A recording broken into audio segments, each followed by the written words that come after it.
In this section of the application, the employer is able to add and remove employees from the database. This is performed by two different scripts, the create droid script and the destroy droid script. If you'll remember, droid is simply a facetious term for an employee other than the manager. So looking in detail at first of all at our create droid script, the task that needs to fulfill is to add a new droid to the database and then to grant privileges to the new droid. To add the details to the employees table, we use a very simple insert statement. This adds information to the particular employee that we've just added to the database. Because the employees table contains in the title column a default value of droid, we don't, strictly speaking, have to add anything into the title column. For the sake of explicitness, however, we can add it in as droid if we wish.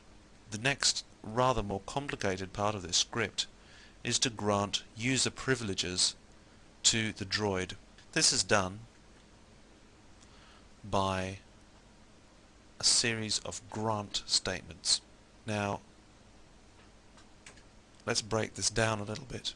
String variable 3 is effectively the username that the employee is going to use to log on to MySQL, and this is created by the application and is simply a result of concatenating the first name with the surname of the employee. This is the employee's password, which they can either choose themselves or can be given to them by the boss. And these two variables stand in for the particular privilege level that we're going to grant the employee and the table on which we're going to grant that privilege. The two different kinds of privileges that we're going to work with are the all and select privileges, and this will be different for different tables. We want them to be able to add and update customers, the same for films and for copies. We want to be able to let them add new films, and we want to be able to let the films be associated with artists, so we need all privileges on those tables too. We only need select privileges for the droids on employees, genres and charges. We don't want them to be able to select how much the videos cost to hire. We don't want them to be able to change the structure of the genres table, and we don't want the employees to have any kind of access to their own data apart from the select access, which allows them to log on in the first place.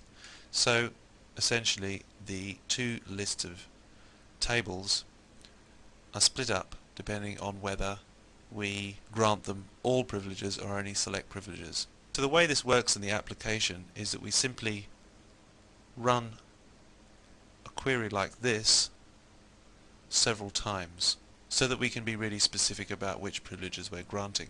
We can use a series of different variables to feed in the all or select depending on which of these tables we're currently processing. We'll take a look at the way this works within the script itself in a moment. Let's first of all take a quick look at the destroy droid.php script.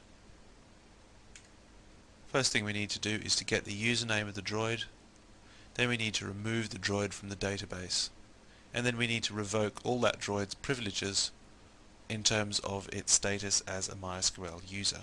Then we need to get all the different droid IDs for a drop-down so that the manager can choose the droid that he wishes to destroy from a drop-down on the form. Of course, destroy droid is probably an over-dramatic way of putting it. All we're doing is we're firing an employee and we're removing all the information from the database.